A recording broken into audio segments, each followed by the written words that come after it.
それではお時間に Now it's time to start Session 3.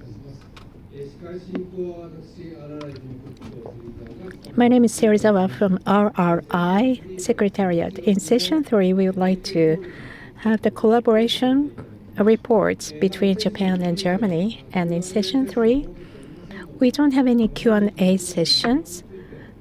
So if you have any questions,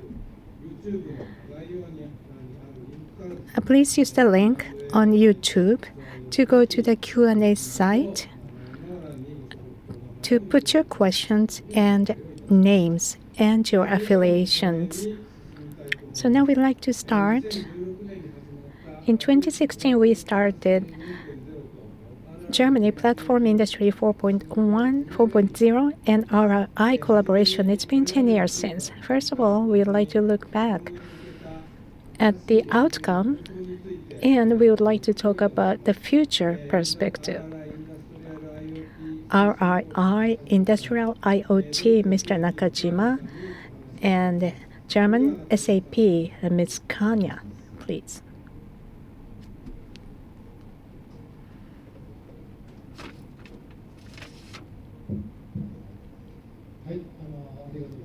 Thank you very much. My name is Nakashima from RRI. Platform Industry 4.0, Kanja-san is here. And together, first we would like to talk about our collaboration. It's been 10 years and what we are going to do in the future. And we would like to take about 20 minutes for this presentation. Kanja-san, could you please introduce yourself briefly? And hello again also from my side. I hope you're all refreshed now after the coffee break. Yeah, my name is Nadine Kanja. You have seen me already in the panel discussion in the morning session. I'm representing here our Industry 4.0 activities and yeah, happy to give an update on our activities together with Nakashima-san on what we have done in the past and what we plan to do also in the future. Right. Okay, let's start. And then I would say we start already with a big highlight and with a big announcement and an important milestone which we have achieved all together actually yesterday. So it's brand new information, right? What we want to share here also together with you, because yesterday the RRI initiatives and we as the industry Platform Industry 4.0 initiative, we have officially signed yesterday in the German embassy a renewal of our new collaboration strategy. And I think if you click one slide forward, we even see the official picture here in the German embassy on what we have aligned. Also here with Thomas on the picture.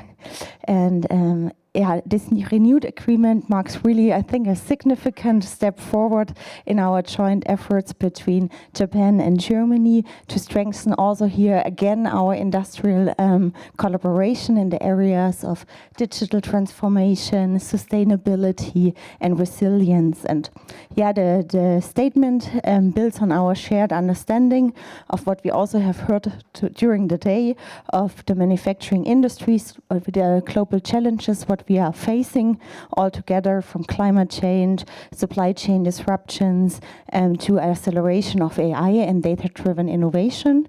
And that is also what we have within the paper, and how we also want to strengthen here our collaboration in the future for open data ecosystems and cross-sector collaboration. And yeah, if you're interested to read also what we have in this joint statement, you see also on the slide below the two links, on the one side for the English statement and on the other one for the Japanese version. Yeah, looking back also a little bit on our partnership and what we have achieved together in the past.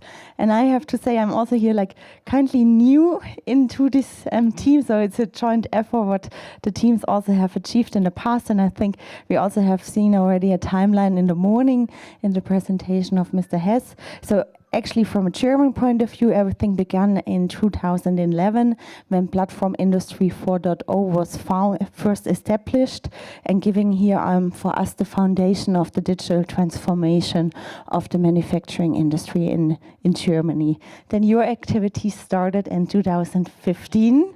Right, and that is also where we then also actually connected already on an early stage 10 years back in 2016. Then the collaboration between METI and the BMWE was officially announced. And since then, I think we both achieved many touch points over the last years where we can look back, and where also this RRI Symposium, about how we have it here now, was always a solid milestone in the past activities what we have. And I think, Nakashima-san, we are looking also to for a lot of more milestones than also in the future. Right. Okay. Yeah, what have we looked about? What are the current challenges and risks, and maybe also, but also the opportunities, what we see for the industry?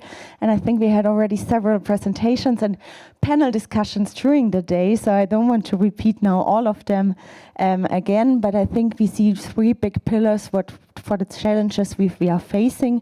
First of all the geopolitical developments, what we see, increasing regionalization, new regulatories coming up, rising geopolitical tensions. So all of that have an effect of our global supply chains. We had the discussions also on the data ecosystems, on the international data ecosystems, which create a certain uncertainty for the industries, what we see today. And also here where we say, okay, we need to collaborate, we need to, these kind of trusted partnerships, what we have here all together are more important than ever to maintain and resilience and to have an open access to these kind of innovations. Innovation is also the second point what we have here. It's the technological changes what we see.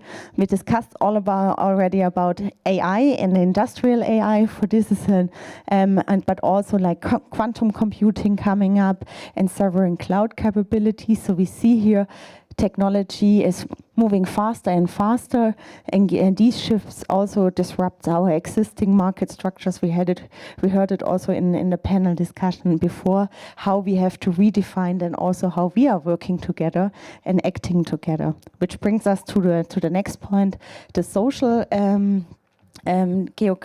social challenges, what we see, demographic change.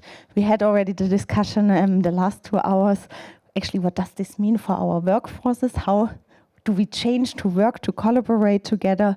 And also, how does this affect us in a daily work? And I think what we see on those challenges, I just can underline it, it's nothing that we can tackle alone, but it's really important that we collaborate here together.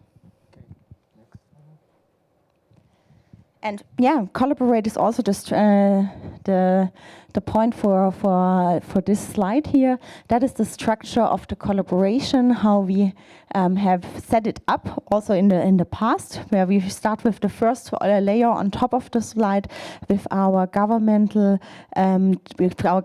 government statement, which was here in this also the framework which we have established 10 years back. And the second layer, what you see here, also the current collaboration where we are working on. I think, Nakashima-san, you will also give us an update later on that. We are currently working here also on a strategy paper to bring this together. Then the third layer, and that is where we heard already during the day some of the activities. These are the different expert groups what we have set up. So currently we have 4 expert groups implemented, one about industrial trustworthiness in society, the second one all about what we had digital platforms in manufacturing industries. Then we have everything about international standardizations, building here the foundation for the global standards, and the manufacturing data space. So the session what we also heard in the morning. Yeah, and what we said, it's 10 years after the first statement, what we have published together and what we have achieved here together. But also, like we said, okay, we build on joint new papers also for the specific items, for the new topics and challenges, what comes across. はい、ここからは私の方で説明。From now, I'd like to explain. We were talking about structures and 4 layers. So based on these 4 layers, what kind of achievement we had in the past is written here. G2G と From top G to G, government to government. So this is not exactly what we do. But in 2016, there has been government to government declaration issued, and based on that, PI 4.0 RRI issued a joint statement in the same year. So that's the beginning. That's the start of our collaboration. And it's been 10 years since then. You can see that pink box. PI 4.0, we came to an agreement. We signed an agreement yesterday. For coming 5 years, 10 years, we discussed how we are going to collaborate. As Nadine-san said, there are already 4 expert groups established. Some of the groups issue strategic papers. As you can see, that is the 3rd layer. Trustworthiness and security group on top. The second one there is international standardization group.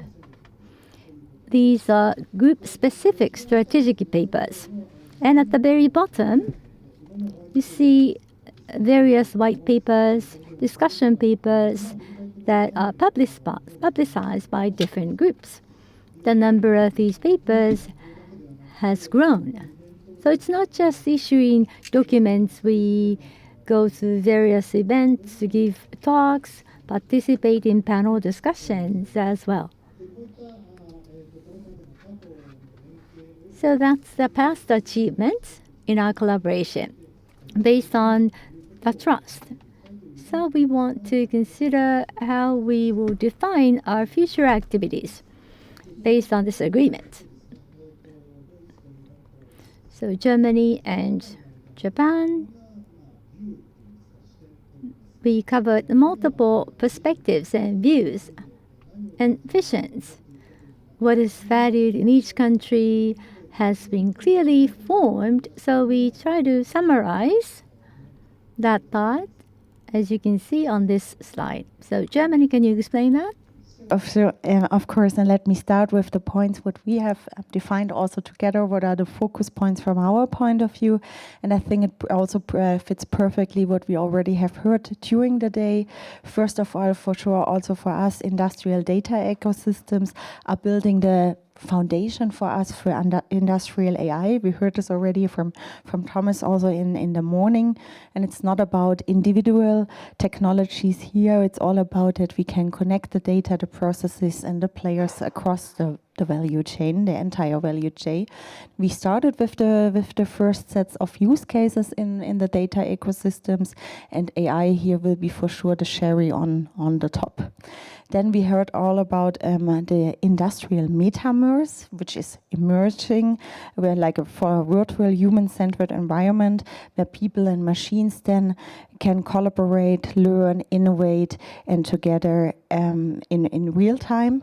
And also that this development is reshaping our industry and manufacturing what we see today. And then for sure, all of that, and we had it also before, it's all about the new forms of social and economic interaction. What this means for us, where we have to be prepared and also to be in the future to have here also a solid base to overcome those challenges like data protection, digital identity, and a fair participation at the end for all of us. 日本側はですね、一つ On Japan side, first of all, Society 5.0, this has been mentioned several times today. Human-centered society will be the key there, and economic development and social problem solution.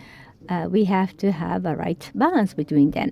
So that is one piece of thought. And in order to realize Society 5.0, we want to discuss the roles played by manufacturing industry. This is a new society that we are shaping. Data usage will become critical. Data is artificially created. which means that the roles played by manufacturing is very critical. And thirdly, the foundation supporting all that, the supporting digital system, is necessary. And this morning in session 1, we talked about that. We have readiness ecosystem, a data space approach. It's not just RRI, all the stakeholders in Japan are getting together. And not just within Japan, outside Japan, we will be able to contribute to overseas stakeholders. So I think that is an important piece of discussion we would like to foresee with Germany. So based on that, what are the areas where we want to focus on? On the upstream abstract expression, we identified 4 domains. Top right, that is redefining manufacturing role in addressing societal challenges. Top left, evolving human-machine relationships and rebuilding industrial culture. In session 2, we talked about the meaning of labor and how manufacturing industry is involved in that. So that will be one area. And then bottom right,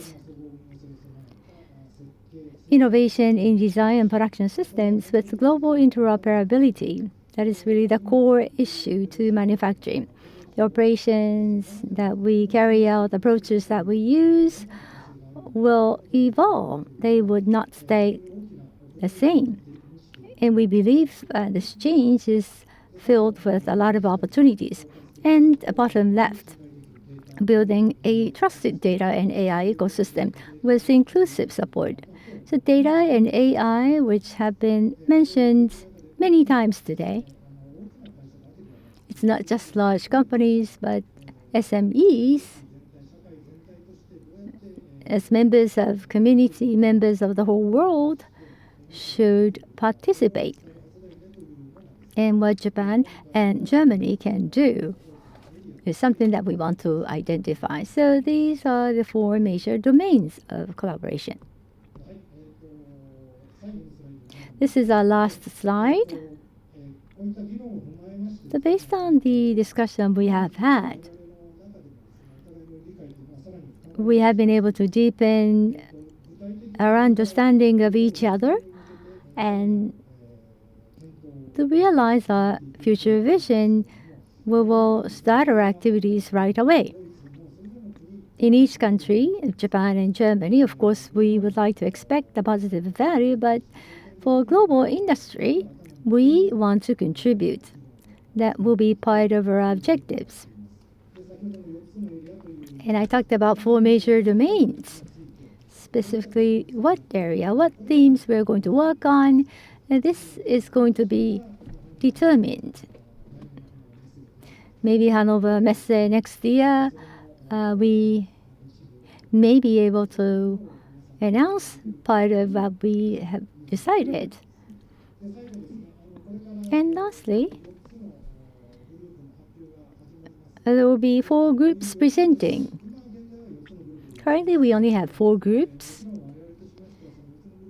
Of course, we would like to enhance the synergy of these 4 groups, and we also want to develop new areas, adding more activities of the groups. We would like to dynamically run our collaboration in these relationships between Japan and Germany.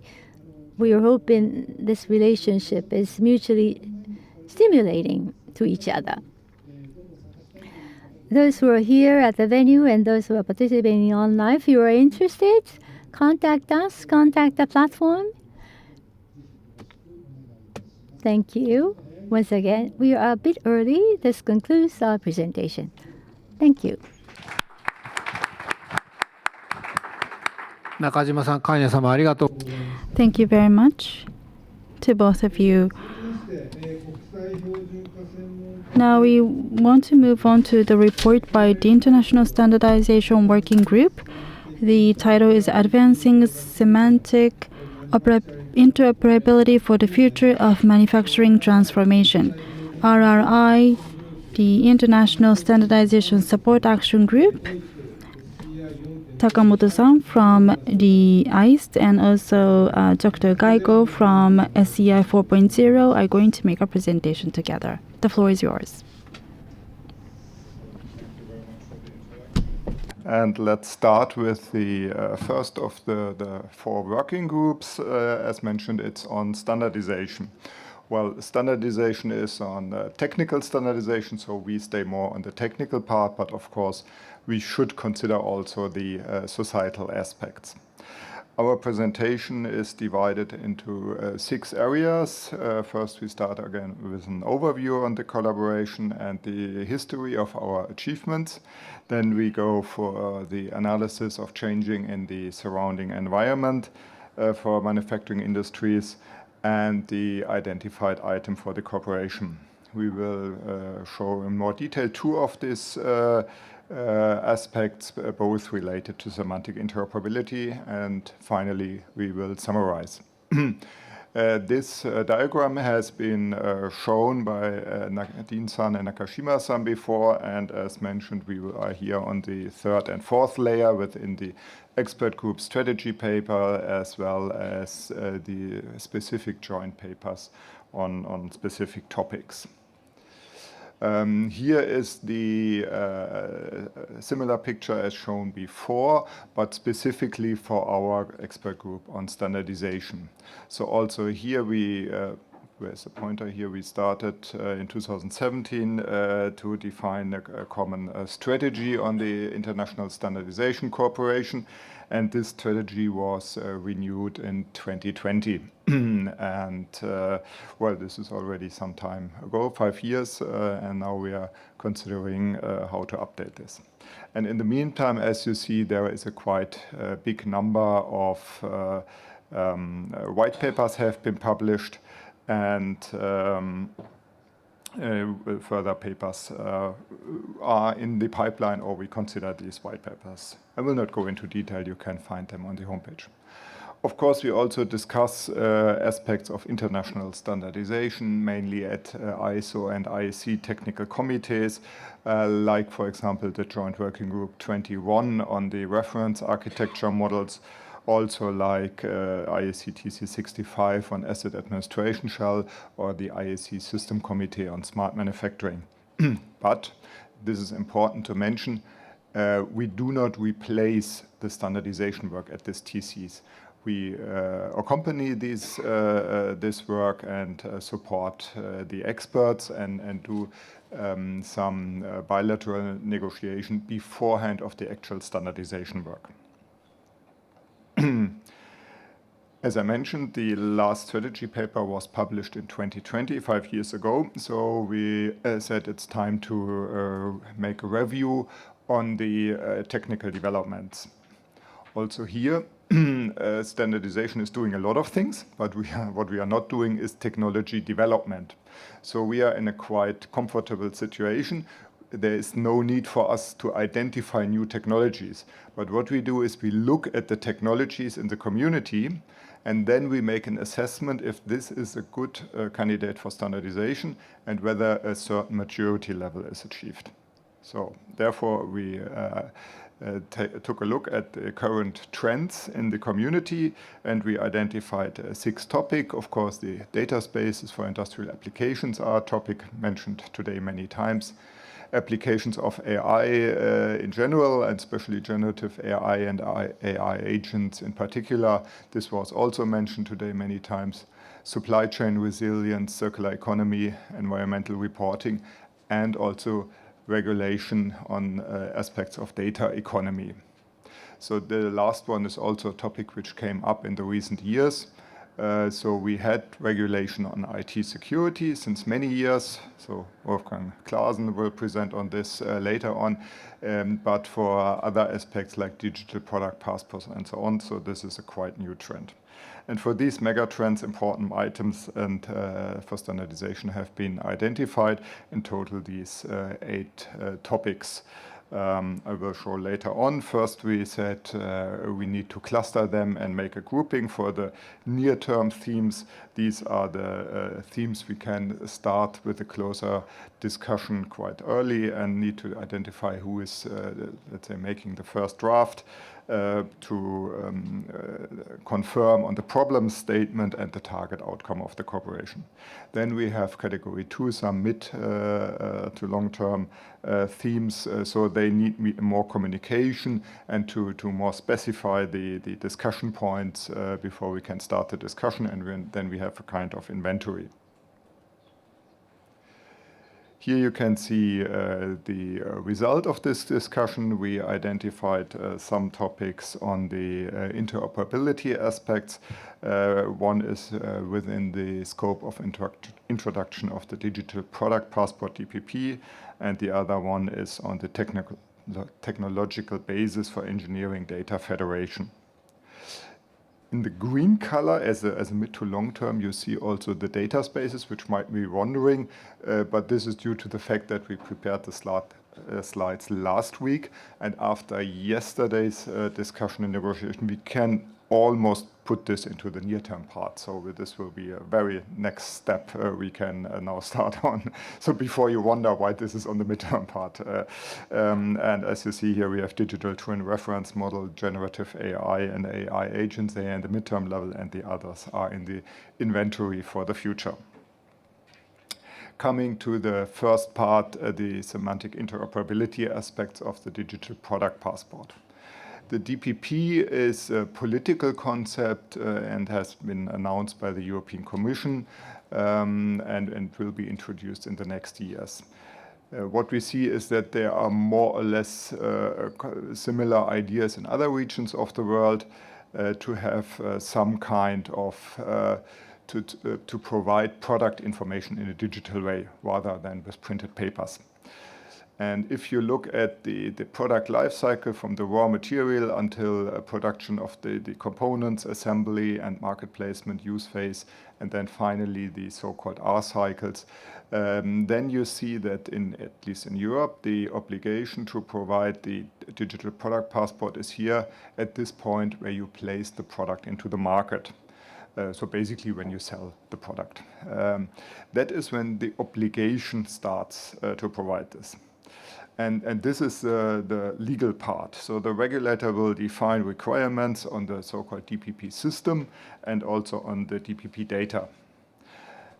So, for example, this electronic device here, it's a question of the regulator whether you need a DPP for this device, yes or no. And if you need it, it's a question of the regulator to say, do we need a product carbon footprint? Do we need a declaration of material for recycling or declaration of components for reuse or whatever? This is a political question. We cannot decide as engineering or as standardization people, as technical people. But what we recommend is that ideally the semantics of this topic, like recycled content or whatever, that should be based on international standards. Because if we define the semantic for amount of recycled content or for product carbon footprint differently in different regions of the world, it will be a big problem for global supply chains. And this must be avoided, definitely. If you talk to people and say, oh, you will need a digital product passport, then the people say, oh, this will end a lot of complexity in the supply chain and we need a data space. Basically, these people are right, because for complex product, you need a data space. So even for this one, you have probably the supply chain, you have tier 1, tier 2, tier 3, whatever. And you have one where you send emails with PDF and Excel and do it manually. But this is very expensive, time-consuming, and there will be many, many errors will happen. Or you use an approach like a data space to do it automatically. So de facto, you need a data space, but not from a legal point of view. At least in Europe, the European Commission does not request to use a data space. You can do it as you want. But from a practical point of view, you need a data space. So... And here also we need the global standards, as we discussed. We need to standardize design principles for data space, semantics, and some data models. And again, here we have the semantics, and this should be here a kind of common layer, because the semantics for the data space and the semantics for the DPP should be, in our point of view, very similar, or ideally more or less the same. If this is not the same, what could happen, it could lead to a fragmentation. So here we have, for example, for energy consumption, chemical content, a repair index, whatever. We have different databases in these silos. That's what we have traditionally. And we have this in regional silos, for example, here for Europe, maybe the same for Japan, for US, for Korea, whatever, China, and so on. And if you have a different of these semantics defined in different silos, from a topic point of view as well as a regional point of view, it could lead to big problems. So for example, it could be that in one data model you have a data called manufacturer, and the description say term indicating manufacturer. Oh, sounds obvious. Okay, it's easy. In another one, you have something called manufacturer name. Sounds similar, and then it says, oh, very complicated. Name of a person, company, or organization, and what's on. I will not read. And then you start thinking, is it the same? Can I just copy one to the other? Or is it not the same? And maybe most of us in the room, we have a technical background, and then maybe we think, oh, we should ask a lawyer or whatever with some legal know-how. So it's not, you need a high-skilled person to answer this. And this is, again, very expensive to provide the data from one data silo to another one. And errors could happen because maybe one person says yes and the other says no. What happens then? So therefore, this is not a good situation, and definitely we should achieve a common semantics. So therefore, the idea how this could work is on a layered approach. So first of all, we say we need the base layer, the technological base layer, where we have some building blocks to achieve data ecosystems. For example, here is the asset administration shell, which is an internationally standardized concept for a digital twin.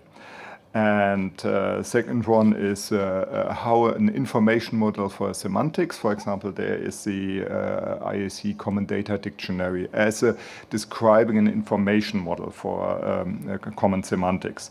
Also, we have aspects like IDSA data connector we can use. We can use concept of data space, like, for example, the MX port or the Uranus concept.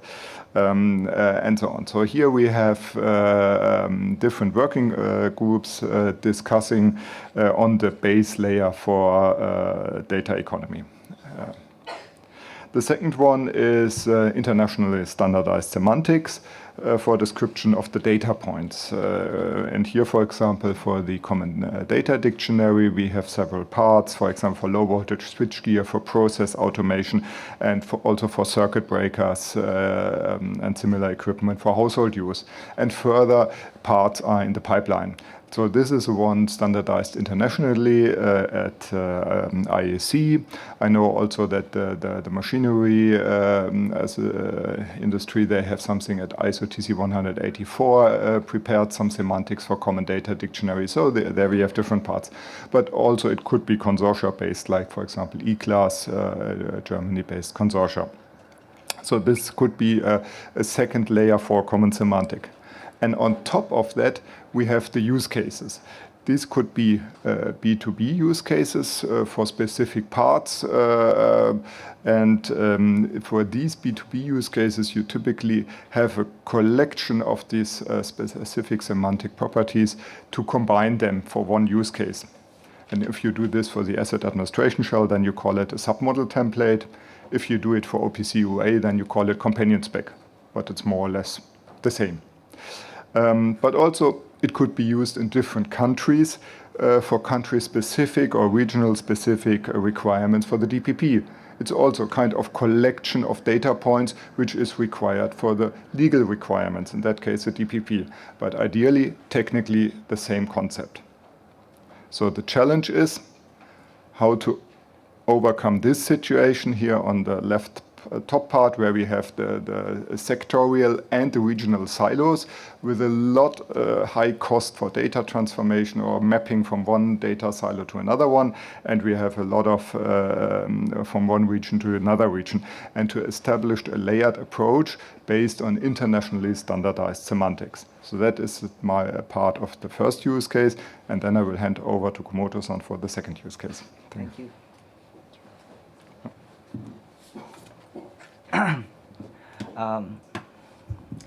Sorry.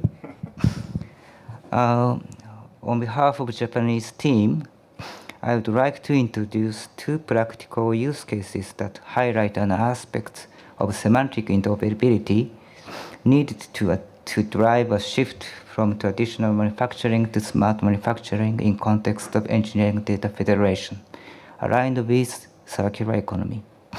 Before we go into use cases, let me clarify two key terms: engineering data federation and semantic interoperability. Engineering data federation means the ability to use, design, manufacturing, and operational data managed separately by different organizations without losing its meaning or value. Semantic interoperability provides the technological foundation for this. It ensures that different systems can understand and use shared data correctly, even if they come from different sources. So why is semantic interoperability so important for smart manufacturing? A simple answer is that it changes the way how we design and optimize engineering activities in the manufacturing industry. In conventional manufacturing, engineering activities such as production planning focus on selecting physical resources like materials and equipment. These are primary design variables, and necessary data is derived after engineering activities are designed. They are typically managed within each organization. Because of this, there has been little need or opportunity to share data across organizational boundaries. Smart manufacturing takes a different view. It treats data as a replicable resource to make the best use of globally distributed manufacturing assets while considering geographic, economic, and environmental constraints. How data is generated, distributed, and utilized becomes a key design element. Data is no longer just a byproduct. It becomes central to how manufacturing is planned and executed. This shift requires greater flexibility in process design driven by data. And to enable that flexibility, engineering data federation ensured by semantic interoperability is essential. Here I would like to share practical use cases that demonstrate semantic interoperability in smart manufacturing. Firstly, in the domain of AI-based predictive maintenance. We focus on detecting equipment anomalies using time series data from vibration sensors during machine operation. This data serves as the foundation for predictive maintenance powered by AI. However, the effectiveness of anomaly detection is significantly enhanced when we incorporate key contextual data elements, such as machining condition, NC programs, information about tools and workpieces, and sensor mounting positions. By recording both these elements and vibration data and relate them semantically, we can achieve improved precision in identifying the root causes anomalies, flexible reconfiguration of measurement systems, such as repositioning sensors. Moreover, semantic interoperability enables integration with production planning and execution systems. If various measurement systems adopt a common semantic model, the volume and diversity of training data for AI models increase. This led to faster and more robust AI model training, enabling broader deployment across different equipment and environments. The second use case illustrates how semantic interoperability can support dynamic adaptability in manufacturing supply chains. especially when unexpected disruption occurs. Suppose a machine in your factory breaks down, and you need to shift the production process to a partner company's factory. To do this smoothly, both factories must be able to exchange and understand production-related data in a consistent way. If both factories use a common semantic model, they can quickly assess the partner's equipment status and apply your production requirements accurately. This shortens preparation time and helps maintain consistent product quality. One advanced technical solution is to run a containerized software environment on top of the equipment's operation systems to absorb machine differences. However, because manufacturing systems are closely tied to the physical surroundings, fully virtualizing production processes is not simple. So in summary, the experts from Japan and Germany have been working closely to identify key areas for international standardization collaboration in smart manufacturing. Among the many important topics, two short to near-term priorities have emerged, both centered around semantic interoperability, which is essential for connecting data meaningfully across systems and organizations. The first is implementation of Digital Product Passport, DPP, in industrial domains. This initiative supports the circular economy by enabling traceability of product data through its entire life cycle. The second is the Technological Foundation for Engineering Data Federation, which promotes innovation by allowing engineering data to be shared and reused across different platforms and environments. Together, these efforts highlight the need for interoperable digital infrastructure, one that not only supports sustainability through DPP, but also drives technological advancement through seamless data integration. We believe these topics will pave the way for smarter and more resilient manufacturing ecosystems, and we look forward to continued collaboration with our international partners to make this vision a reality. So thank you very much, and ich danke Ihnen für Ihre Aufmerksamkeit.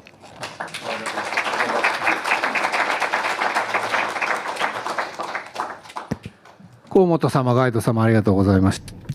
Mr. Komoto and Mr. Gayko, thank you very much. Now I'd like to move on to the report by Industry Security Expert Group.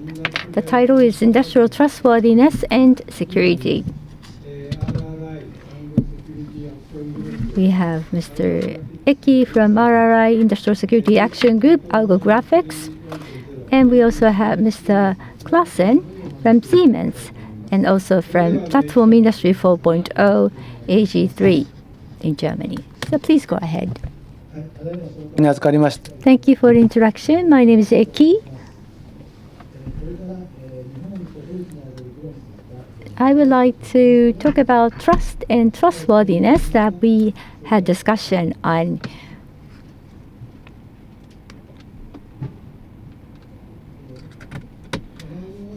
So the contents are listed here. I will cover the first three, and the other three will be dealt by Dr. Klasen. So the background.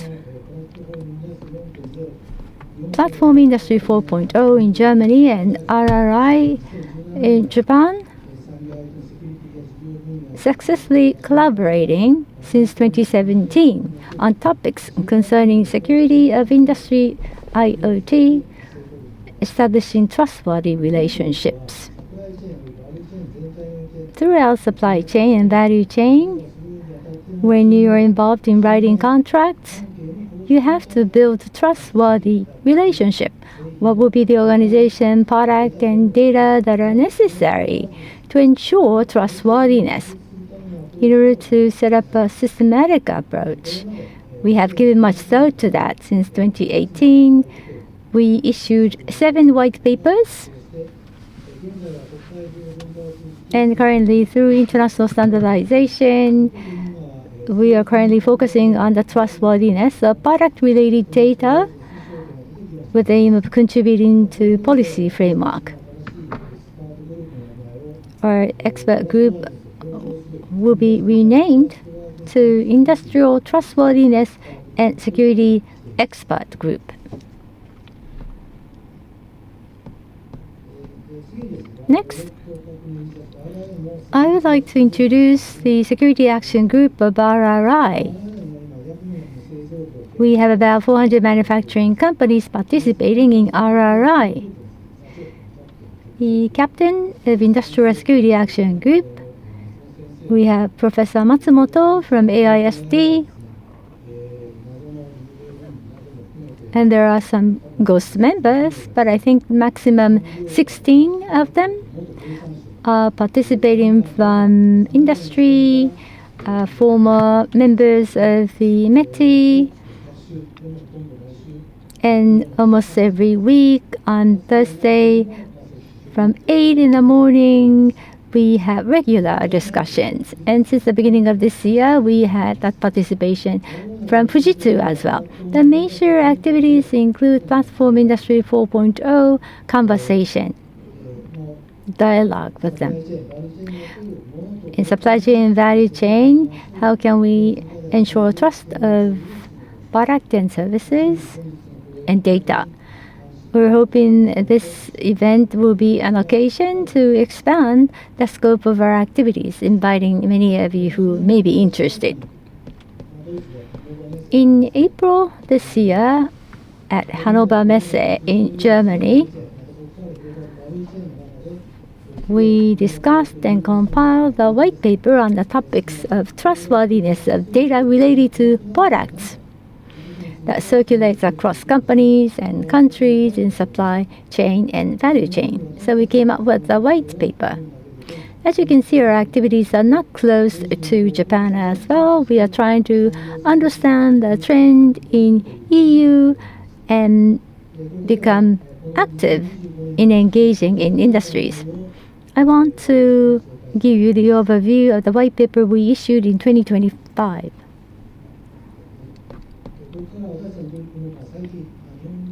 So this shows the recent discussion, mainly in Japan. Trustworthiness. What is the trustworthiness?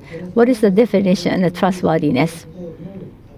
That is the ability to respond to the stakeholders in establishing trust. You have to have ability to establish a trust. That ability is defined as trustworthiness. So if I give you the detailed explanation, RRI PI 4.0 has the definition as follows.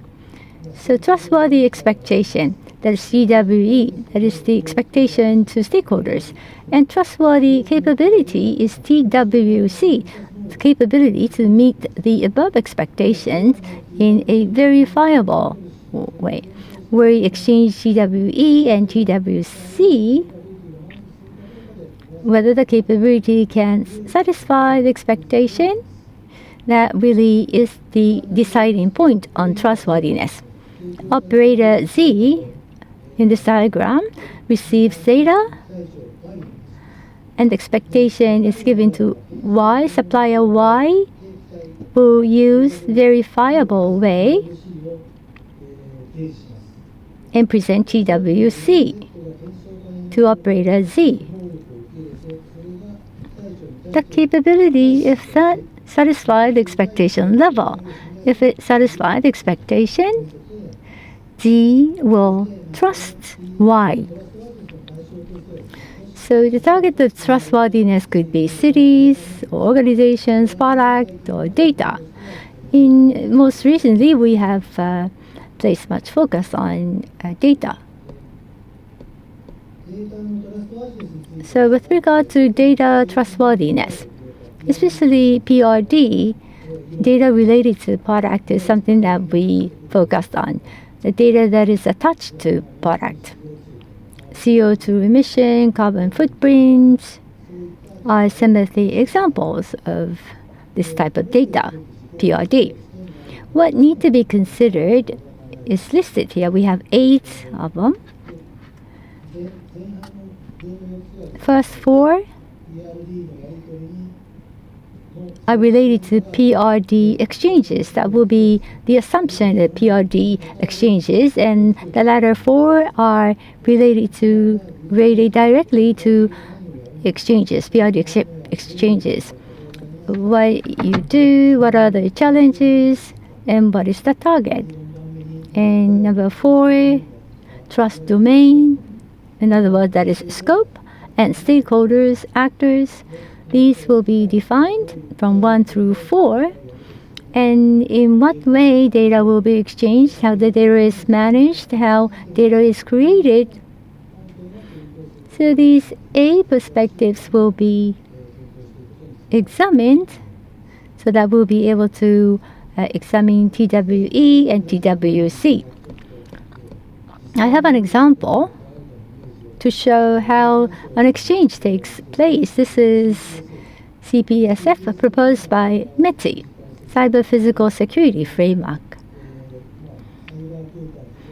We have cyberspace and physical space. They are merged together in this new supply chain, and how value can be created under the vision of Society 5.0.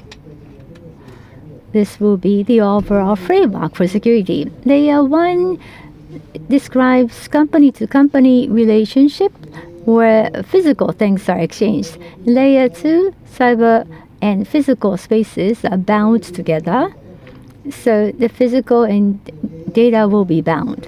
Layer 3 is the connection in cyberspace. This is where exactly data is exchanged. So layer 1, PRD is generated. The product is produced in this process, data is generated. In the layer 2, PRD is bound. The product that is produced and the data that is generated will be tied together, bound together. In the third layer, data will be exchanged, and data users will be able to extract data.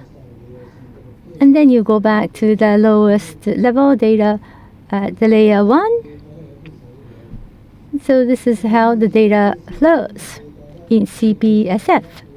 There will be data providers, data generators, and there will be data users who receive the data. Now, 8 items that we need to consider that I mentioned earlier. In the process of data exchange, we have 5 through 8. When you give consideration to these 4 items, number 1, when data is generated during the production. For example, think of CO2 emission. Measuring CO2 emitted, is the measurement reasonable? And CO2 emission data in the second layer, is it linked to the appropriate product? So that is up to number 7. Identify data generation process and method.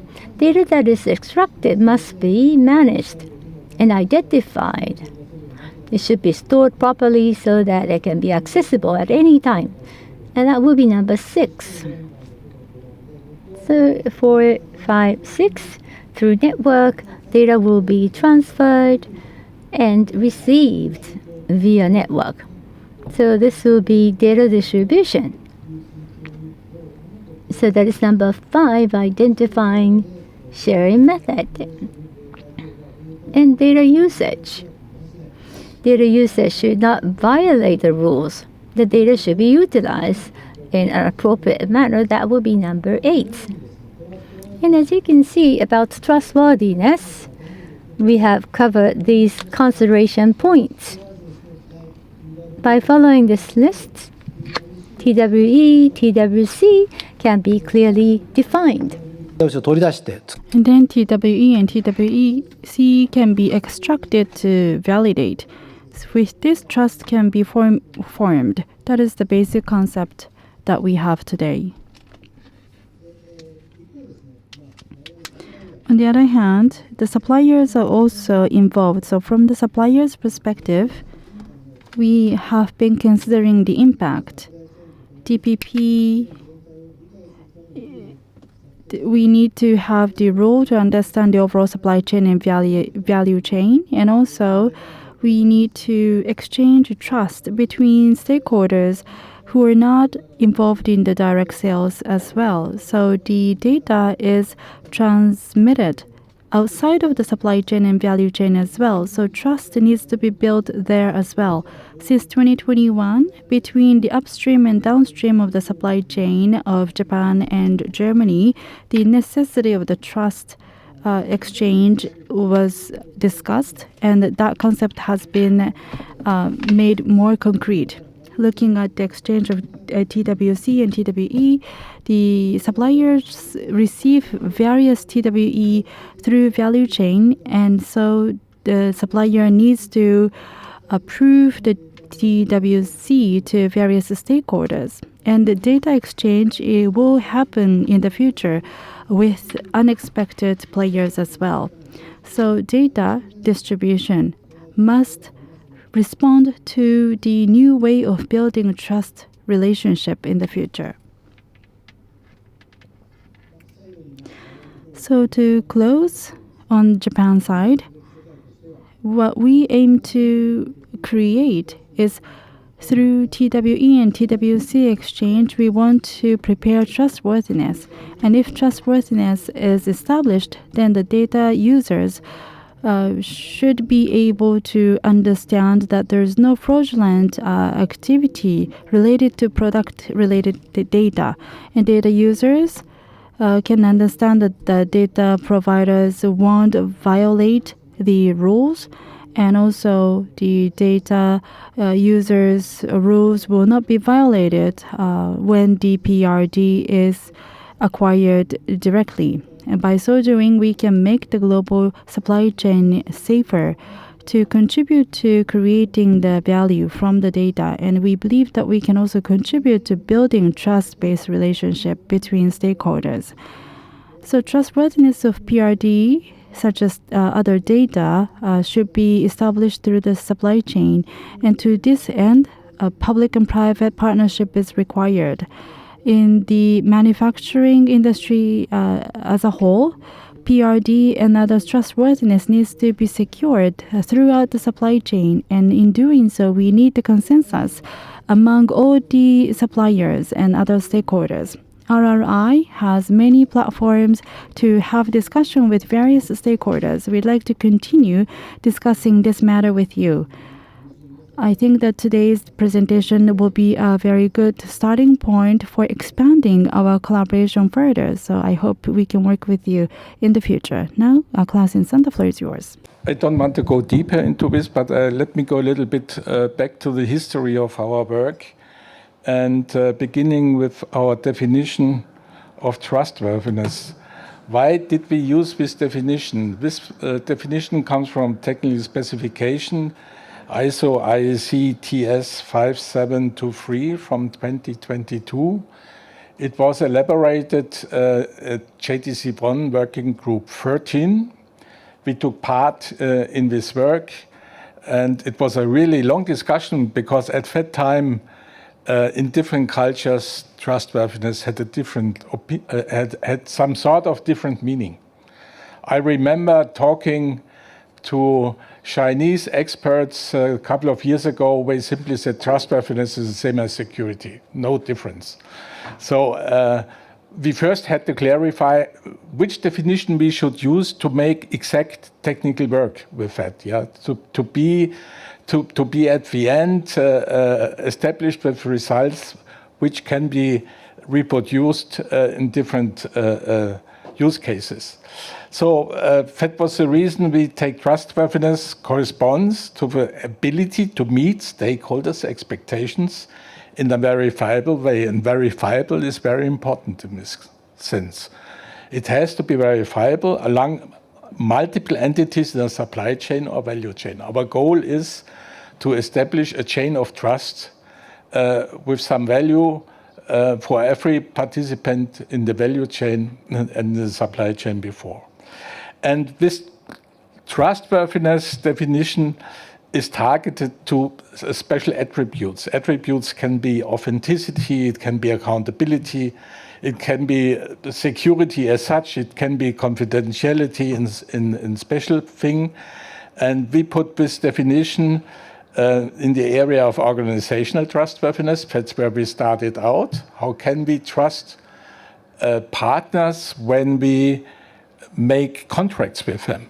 Yeah? What's behind the partner? What is his security and compliance processes the partner is dealing with when we want to make a contract without knowing the partner before?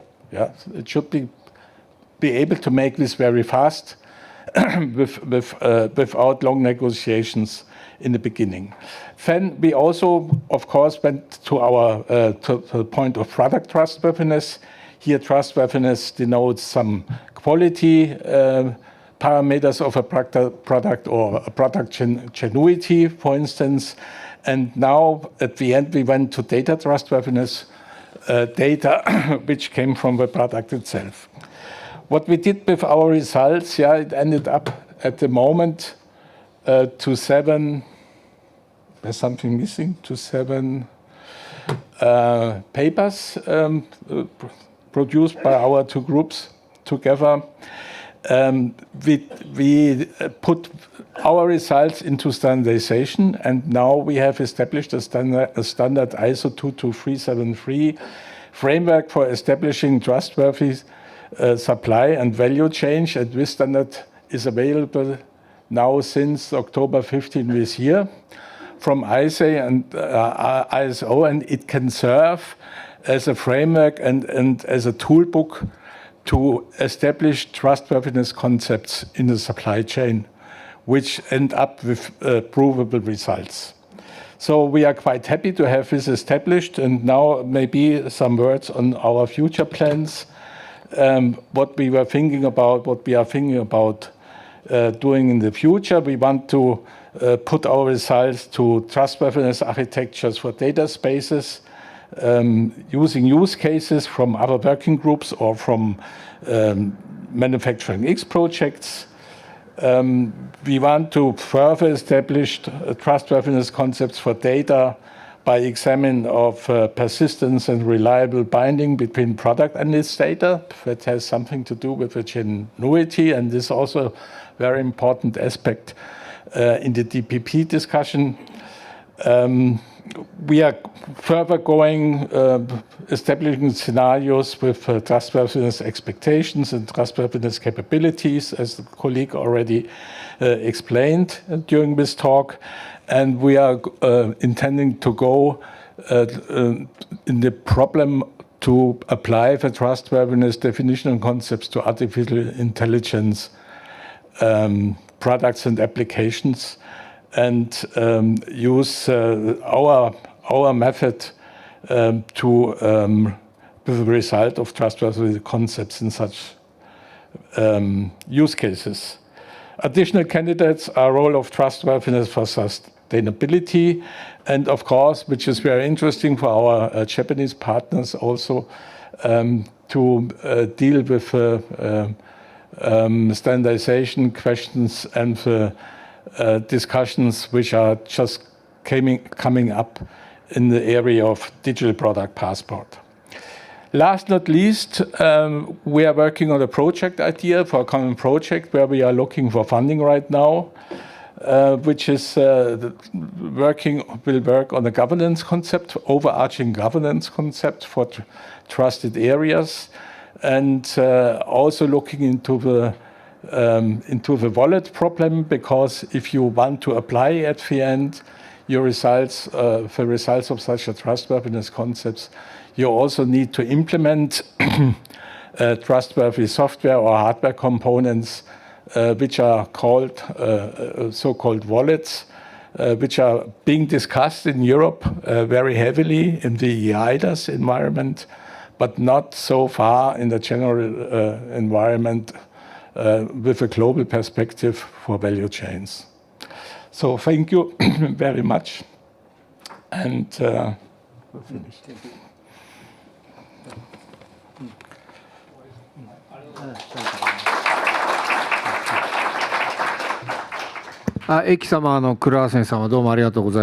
Thank you very much. Next, business ecosystem expert meetings report. The title is Collaboration on Business Model. RRI Business System Task Force, Dr. Sugie and AG6 from Germany. Professor Madeja, please. Professor Madeja will be here online. So, Dr. Sugie and Professor Madeja, please. Yes, thank you very much. My name is Sugie, and Professor Madeja is going to join us. Well, last year as well. Well, I was here alone, but I'd like to talk about what we have been doing during this year and what we'd like to do.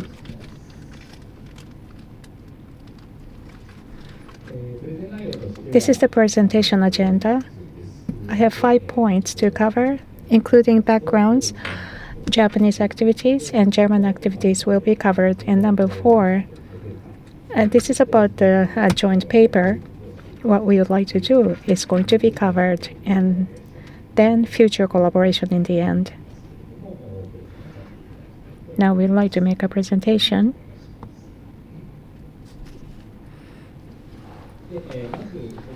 First, business models in the digital era. Why we are covering this in our expert meeting is here. 2018, we had this RRI International Symposium, and Dr. Kagerman proposed our cooperation, and that was the trigger for this. 2021, we issued a report, and after that, we had a break, but since last year, we started again to talk about the business model. This is a very typical thing. The platform, Germany and Japan are both struggling about the platform. So right now we are discussing this matter. And Dr. Kagerman gave us very difficult homework. And Amazon, Microsoft, for those companies, when it comes to digital business model and ecosystem, well, people are talking about the same things in this B2C world. When we say business model, a digital ecosystem or business model, maybe they are talking about the same things, but in the manufacturing industry, digital business model or digital platform, ecosystem, so what they are referring to and what are we discussing? That is a problem as well. And in Japan, we had discussions internally, and also with Germany, we repeated discussions. And now, at last, now we are saying what we have to discuss. That is something I'd like to talk about today. So what we were discussing is here. The first one, business ecosystem and digital platform. The relationship between them was something we wanted to explore. We have enterprises and SMEs in the manufacturing industry. So what are the business models? What are the differences and how are they going to evolve? And we have digital ecosystem and digital platform. How are they used in this industry? When we think about this, For example, we have 4,000 large manufacturers in Japan, and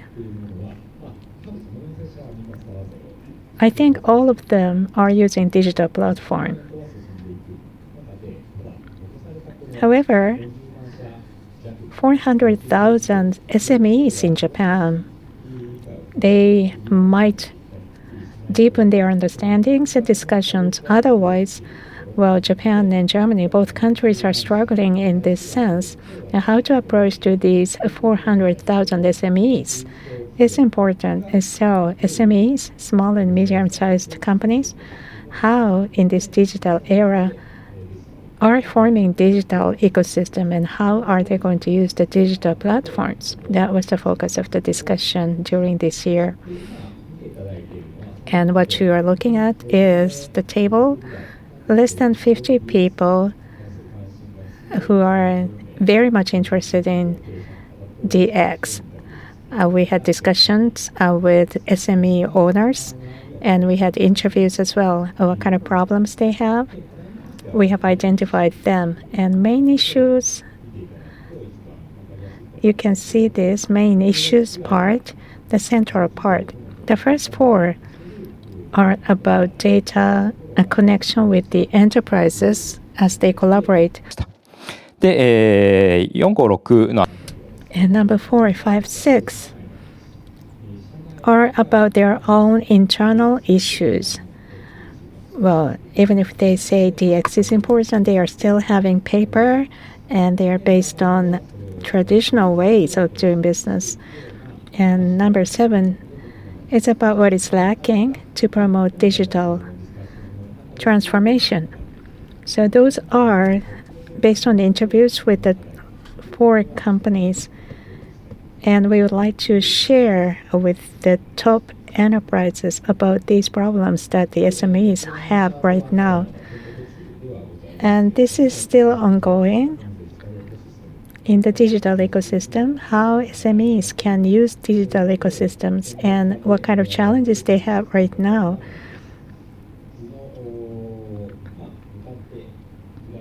Left side of this slide is about existing business, and on the right side you can see new businesses, and upper part is outside the company and lower part is inside a company, and the orange part is our interviews, and the fourth quadrant has a lot of issues. When we think about the digital business model, so we have to deepen the gray part. And later, we would like to talk about this as well. Challenges of the SMEs, these are the gray part. And we would like to focus on these parts for digital business model and digital platform, this data space. We have to clarify all of them, and this is going to be our future activities. And how we are going to proceed with the activities we would like to talk about in the end. So Nielsen, German part, please. Good afternoon, everyone. From Germany. My name is Nils Madeja. I am a professor for business administration with a special emphasis on digital business at the Technical University of Central Hesse, and I have been serving as the spokesman, so to speak, on the side of the German working group number 6 of the national platform for a little less than 2 years now. And it's a pleasure and a privilege to be here today. And what I must say from the very beginning is that I am presenting some work that has been done by really many of our colleagues here in our working group that, so to speak, stand behind the results I'm about to show here briefly. So traditionally, our platform and as a whole, and our working group in particular, has been had focused on larger companies, large corporations, based in Germany in the manufacturing sector.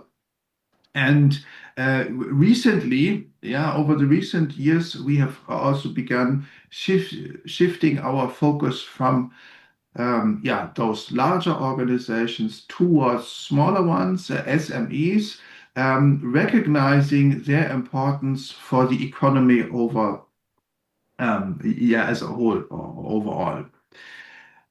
So what some of our colleagues have done here is they have addressed particularly the segment of small and medium enterprises in the manufacturing sector, recognizing their importance for industry growth and also innovations.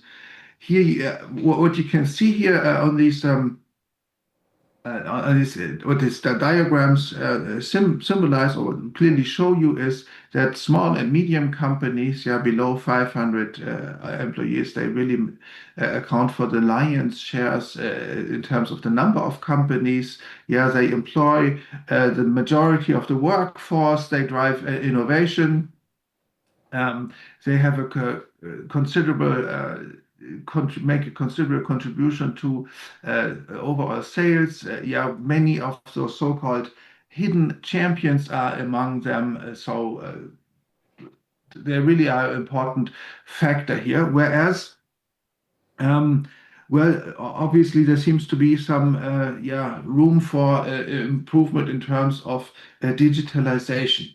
So what a couple of colleagues of mine here from the working group, what they did is they particularly targeted this segment of companies in the manufacturing sector, conducted a survey, and in order to explore the readiness for and attitudes towards the adoption of data spaces, as data spaces are obviously a very important part of the infrastructure for a data-driven economy. And the quotes here and also some of the figures here show you what they came back with. And obviously, if you go through these quotes here, what you can see is, there is still some work to be done. For example, what is keeping SMEs from engaging in data spaces? If you look at the statement like here is, I'm a product-oriented company. What would I have to do in the data space? I don't see the importance yet. Similarly, looking at the statement here referring to the business model, the model works as it is. Similarly, lack of trust in data sharing has been quoted as a barrier, and I believe that connects nicely to what we have heard earlier in the session. Another statement like, the added value is not clear.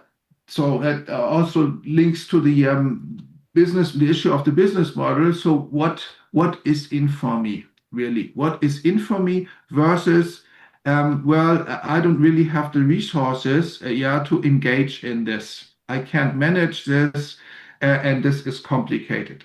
So this is a snapshot on a number of companies that our colleagues took. Here you can see 24 companies overall, and that reveals that particularly in this segment of small and medium companies, where there is work left to be done in order to bring them into the digital space, in order to get them to engage in data spaces and to engage in the data-driven economy, create a data-driven economy. And so starting from this survey, this single point of the survey, what is our working group? How is our working group evolving, and how are we directing our activities? And I do realize that this is quite a busy slide, but I still believe it shows you a nice overview.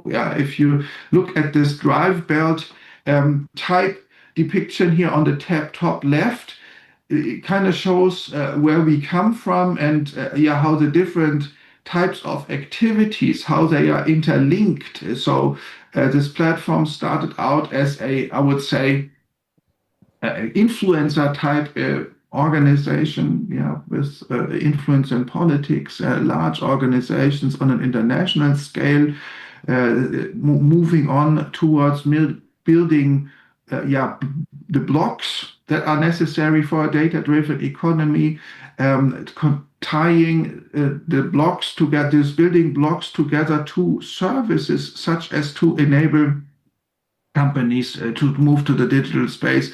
And now the fourth element, which is quite important and which is key for driving this into practice, is the aspect of scaling and transferring. And this is the stage that we have reached now, and where we increasingly put our emphasis on. And in terms of transfer, so what do we do? Among other things, there are certain transfer projects. For example, bottom left, if you look at the Scale MX, which is about driving or developing data spaces for various industries around manufacturing, that would be one activity to quote. On a broader level, bottom right, transfer alliances, the broader transfer network. We have a huge network of, or quite a considerable network, I should say, of various stakeholders from industry, from academia, from society, from associations. So we can pursue multiple avenues in driving this into practice. And there's another activity I would like to direct your attention to, the top right depiction here, which is a nice, I would say, bottom-up initiative from some of our members who represent family-owned, typical mid-sized companies who have come together as practitioners for doing work on data spaces, digital readiness, for driving methods out into the companies, to the shop floor. And if you go and visit their website, what you can see, what they offer to members or to interested parties is a best practice sharing, and literally the way they label it is they say, okay, we have cooking recipes for you, proven methods that particularly mid-sized and companies with little experience and maybe also little resources that they can adhere to in order to benefit from the concepts that have been developed. So a whole lot of transfer is going on here on various levels. So what are the questions that drive our work, our continuing work, particularly with SMEs as the backbone of our economy or economies in mind? And here, very obviously, this is only a slight overview, an incomplete list of the various issues that are on our mind, starting with, I would say, that the group number one here, or paragraph number one, it is about the why. Why should companies do that? And what do they get out of that? So motivation, what is the value that they can get from that? Why does it make sense? Next block, access barriers, drivers, and the barriers for adoption. So what does it take, and how can we overcome limitations? And what are the steps that need to be taken? Third block, how can governance, governmental body, how can so to speak, can the public administration help in this process? Maybe is incentive setting necessary or helpful? Fourth aspect is about, looking at data spaces, who makes the money, and how can we make sure that SMEs are rewarded appropriately for their efforts? I mean, it's one thing to participate and be a player in the data-driven economy or in the data space, but it's another aspect to be rewarded in a fair and appropriate manner. And that also leads to the question of, well, business models that make sense around this space. We saw earlier, well, I'm a product-driven company, was one statement, and now we expect these players to become data-driven companies, increasingly data-driven companies, and that inevitably raises the question of the change in the business model, or at least augmentation of the model. And finally, we also have questions regarding the measurement of the impact, in terms of KPI, and in order to also provide feedback to various parties.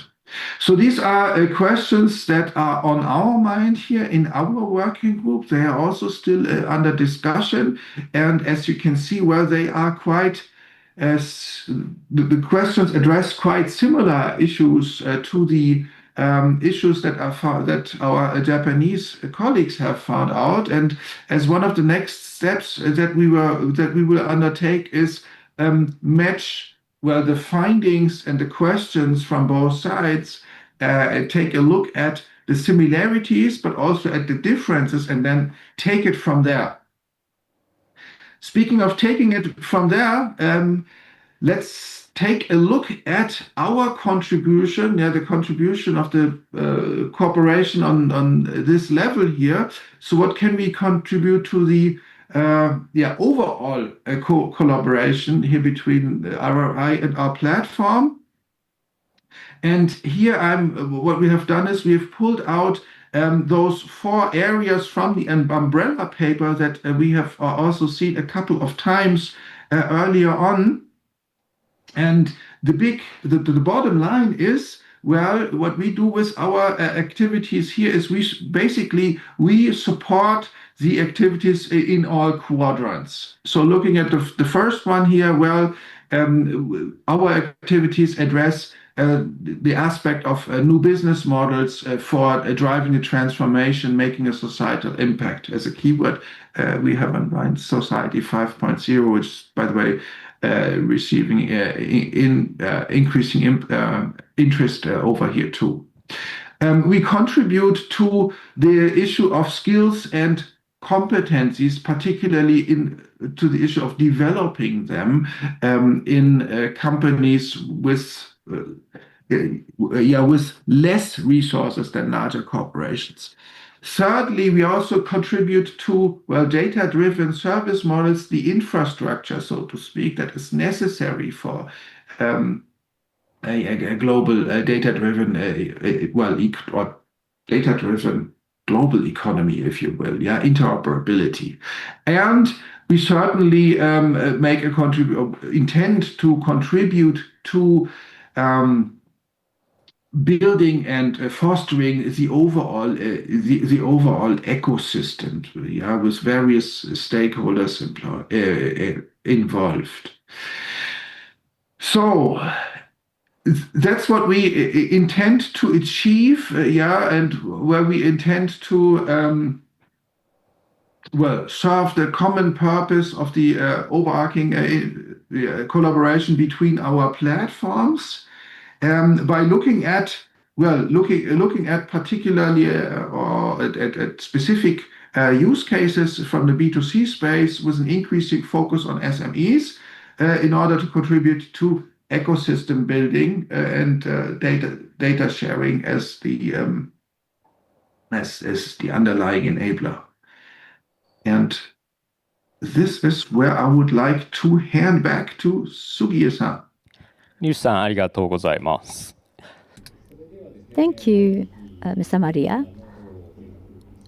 Lastly, I want to talk about a future plan. Nils-san already talked about umbrella paper, what are the focus areas. We would be looking at SME to be able to utilize digital platform. And we want to first recognize the differences and similarities to identify exactly what we do together, what we do individually. And this diagram is, we talked about digital platform, business models, and all of these issues are now illustrated here on this slide. This structure is something that we use for comparison between Japan and Germany. So this is the overall picture for comparison. And unlike other working groups, we want to focus on business. The smallest unit of business will be what is the business model of future SMEs. We want to identify types of business models, and we would like to carry out case studies. Mr. Han talked about next level SMEs. In Germany, they have very high level of recognition of next level SMEs. So in Japan, next level SMEs that are ready to use data, we want to understand who they are so that we can make comparison. And the next level would be, it's not just the SMEs that are providing product and services to wider society in the manufacturing sector. So the value providers will be members of a wider business ecosystem. The whole ecosystem provides value to society. So we want to understand what are the different types of business ecosystems that are in place. And in order to create a business ecosystem, as we talked about the survey on SME, we need to understand how data collaboration and connections done between individual companies. In order to create one single business ecosystem, what type of data exchange is necessary? So that's something that we want to understand next. And then lastly, digital platform. So the data space that we've been discussing is exactly that. That includes physical aspect as well. 400,000 SMEs that exist in our country, will they all use technologies, digital technologies? What are the SMEs that are ready to create new business models? What ecosystem do they build? What is the percentage out of 400,000 SMEs in Japan? What is the data space some of these leading SMEs need? What do we have to provide to this data space? So these are the questions that we'll be asking ourselves as we explore collaboration. G6 in Germany have many members, but in Japan we decided to focus on SMEs in the latter half of last year. We do not have as high resolution as German team. So we are still trying to increase the number of members in our group on Japan side. We're welcoming more members. That's all from our group. Thank you very much to both of you. Next year, please come to Japan. Thank you. Now let's move on to the last working group on the industrial data linkage expert group. How to measure user readiness for manufacturing data space is the title of their presentation. Mr. Savita and Mr. Oda from Yokogawa Electric Corporation will be making a presentation jointly. The floor is yours. It's running, yes. Thank you for the introduction. We have the pleasure to give you a little bit of insight in our collaboration expert group about manufacturing data spaces. What we talk about a little bit. So we give an insight about the expert group, what has happened in the manufacturing data space. I will give you a little example what's happened in our company, and it's a pleasure with Oda-san to talk about the readiness and how to measure it, and also about the related data flow, what's needed for the industry, and the next steps I will talk about. So what we are see, or what we are positions in the collaborated expert group, you see we are started in 2023 together to think about what are the activities in the manufacturing data spaces on both sides here. And we figured out some aspects in a common paper here, in a discussion paper for some kinds of capabilities and such kind of governance topics. And this was, we described here, and we are on stage. And in our discussion, we find out, how can we measure all these aspects in the companies to find out, are we ready for data manufacturing data spaces? And we talk also in the Hanover Fair about the readiness level of the users in the companies, in an example of the digital product passport. So I make some experiment, and if you ask the AI today about the challenges from manufacturing data spaces, I get an interesting picture here. So the first picture was very dark, so we want to be a little bit more friendly, and I make a new prompting, and the sky is now blue and cloudy, and it's an interesting picture, so we can think about and interpret it. Maybe it's the Japanese side and the German side, and it's very hot on both sides, or what means that? And we think about some trends we discussed in our collaborate group, and this means the IT-OT convergence. So it's very interesting. So we see in the company the merging about two silos, I would say, and it's a hot topic. It's a hot topic with a lot of challenge we see. So I will explain it a little bit, and that is where the magic happens in the future. So we find out. So if we talk about the OT world, of the one side, the shop floors, the machines, and this kind of stuff, we have also the IT world with the security topics and the data exchange topics like the platform industry and the sales things. And we see they come together because of cybersecurity aspects and a lot of more things. And here, magic happens, I would say, because two silos have to work together, and that's what we find out. And here's a practical example in our company. Maybe it's similar to other companies at your side also. So let me know that. So I'm very open for that. And here's an example of production and IT and cybersecurity. Why we talk about? Because it's a very interesting situation.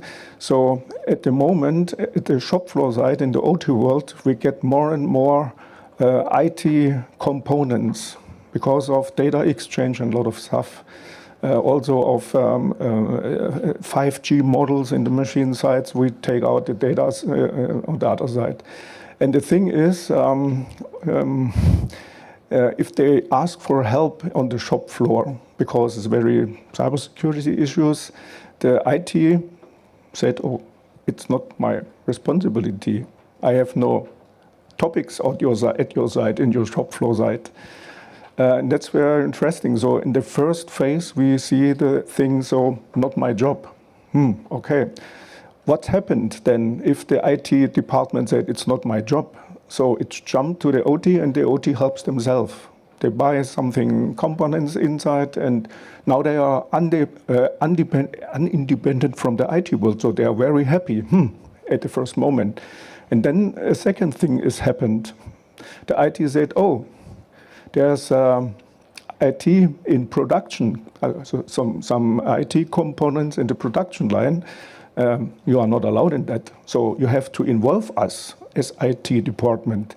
That's normal. But when this has happened, so we come to the phase 3, because if there are talk together, because what's the support from the IT department is needed because of the IT security experts for this example.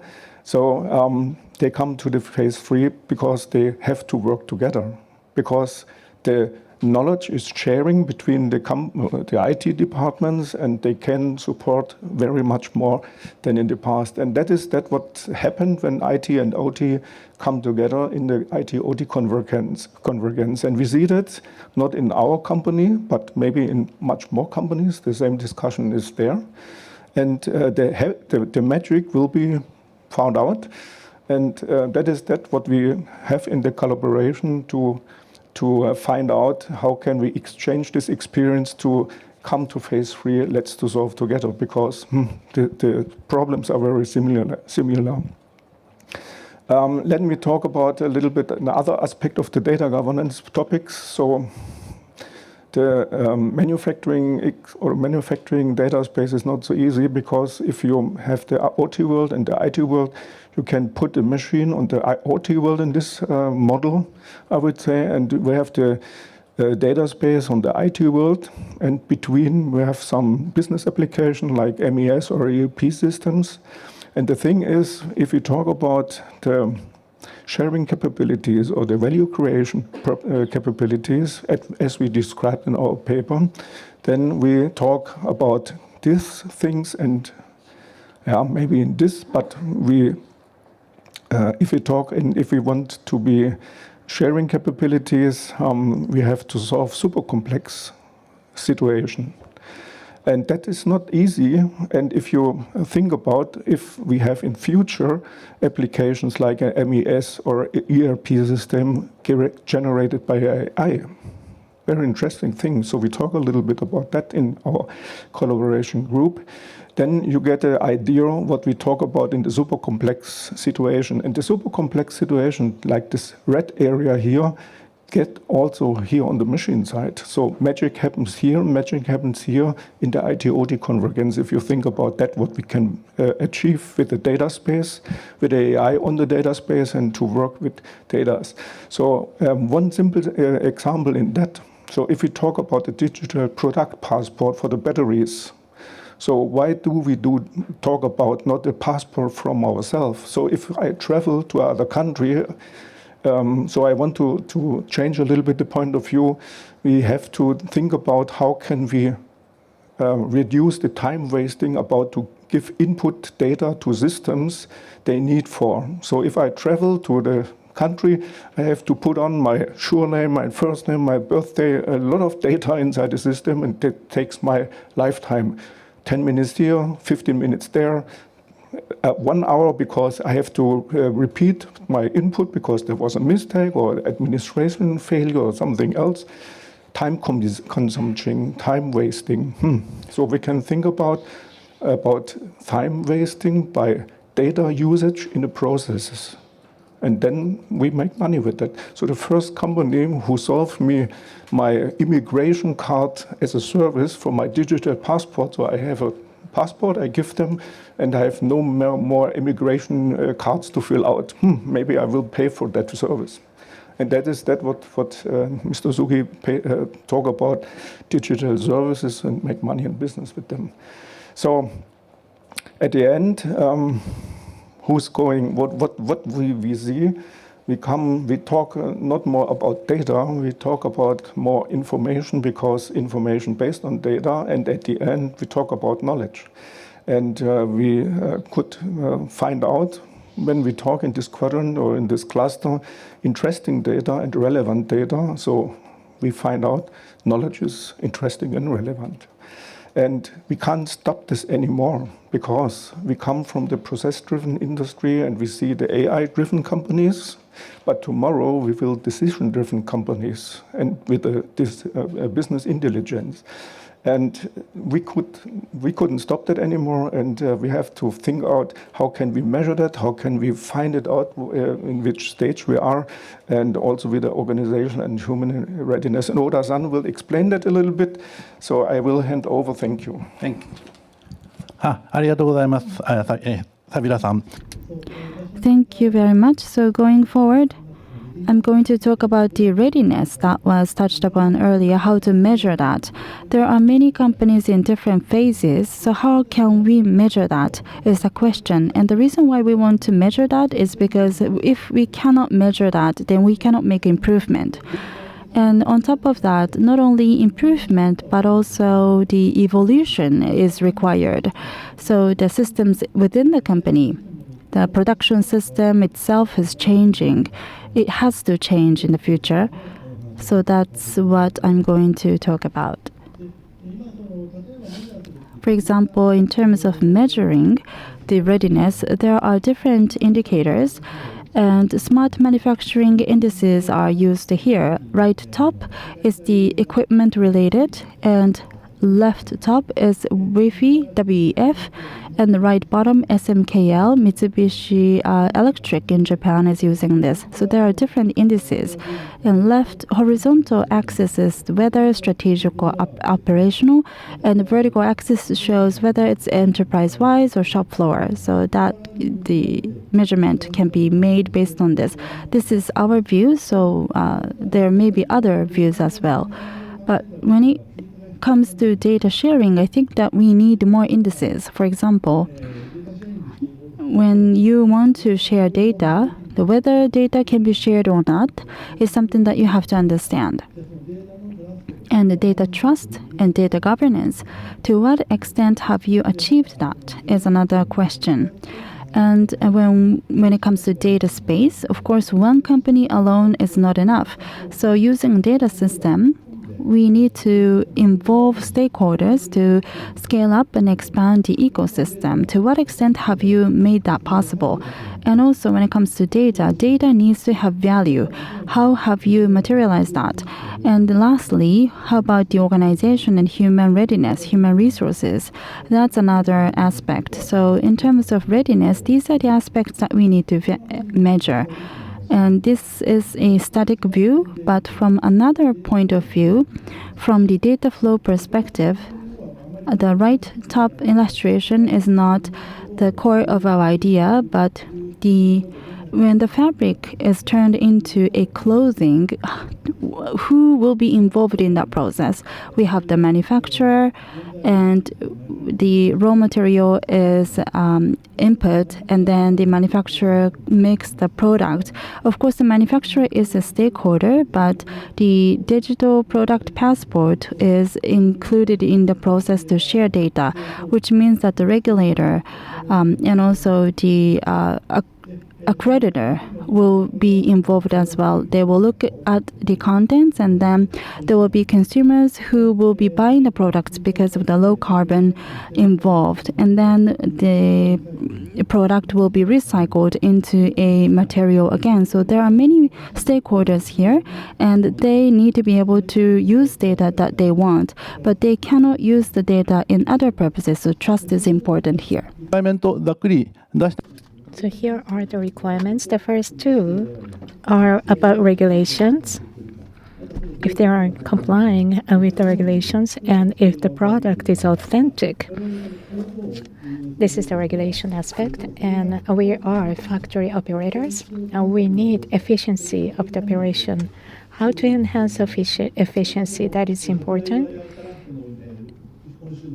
Suppliers to consumer, and also for tier 1 and tier 2 upstream, can we share data with transparency?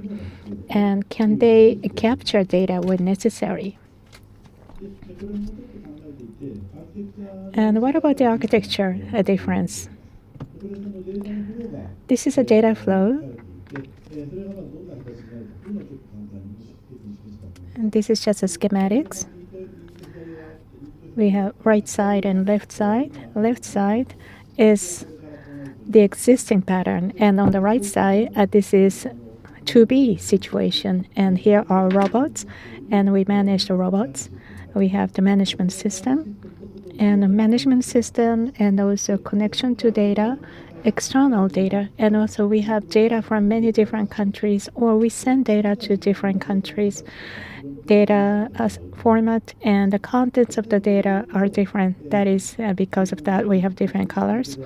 For example, order placers, and also we have production plan for production and how much carbon footprint, and we have to send this kind of data that is depicted here. And as a factory, they have to manufacture, of course, after purchasing raw materials. It's very important, but we are talking about data distribution that is necessary for factories as well. And for example, for traditional ways, we had a lot of information, and each company has different format. Maybe they are using fax or Excel sheets, and so it's different depending on the company. So the same information, but you have to use different formats. And here are human beings. In factories, we have hierarchical systems, and which data should go to which way, and that is something we are exploring. This is the current situation. So what about in the future? Using data space for efficiency, what's going to happen is here we have external data coming in. We have a lot of different data space for market, and data space for materials. So we have data coming from those data spaces, but here we have the same format. You can see this red. So the same semantics can be used as well, and automatically they are mapped. And also the factory system is split per service. We have microservices at factory level. We have a lot of functionalities. We have MES and ERP, and they are connected. And this data goes to this part, and this data goes to that part for production plan. Very organized. And this is our future perspective. They are very different from each other. This is the current status.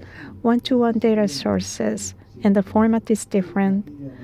Mappings are manually done. System has hierarchy. But in the future, this is what we are aiming at. Data comes from different data space, and the format semantics are the same, and automatic mapping, and we have the network. This is the future state. So when we think about the readiness, we are just between those two. So from these aspects, we have to think about the readiness of the users. And then, depending on the readiness of the users, we have to think about what kind of data spaces. So far this is a discussion. So lastly, please. So at the end, we could invite you to come to the collaboration group to find out, because it's not about a technical thing. So it's about the awareness of the employees, of the leaders inside the companies and over the company borders also, to find out how to change the system enterprise architecture in the way like Oda-san described, because we need much more flexibility in the microservices world, I would say, combined with the trends we see with the IT-OT convergence and much more. And let me say a big thank to Nakashima-san also, because he lead and drive and organized our team. And we have and we have very, very good discussions with great efforts and inspiration. So that's fantastic. And what I can say from the German side, we learn a lot from the Japanese side. We talk about Society 5.0 and a lot of other aspects we try to describe there. And it's a really important thing to measure it, because if you measure, you see and you can control, or you can have an impact on your company side, and that's very interesting. But all the KPIs cost money, and we have to find out to find the right KPIs who are to control, and to find out how are the companies ready for join and to be a champion in the ecosystems, and then at the end, and we heard before, to make money with them. So thank you very much to talk. It's a pleasure here to be on stage, and we invite you to come in the collaboration to talk and to learn and to find out and to describe. Thank you very much.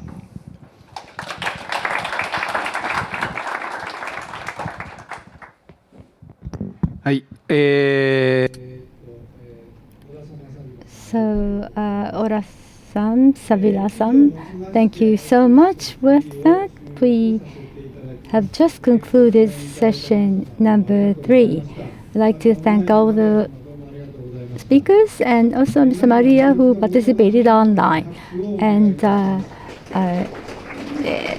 so, ladies and gentlemen, please give them another round of applause.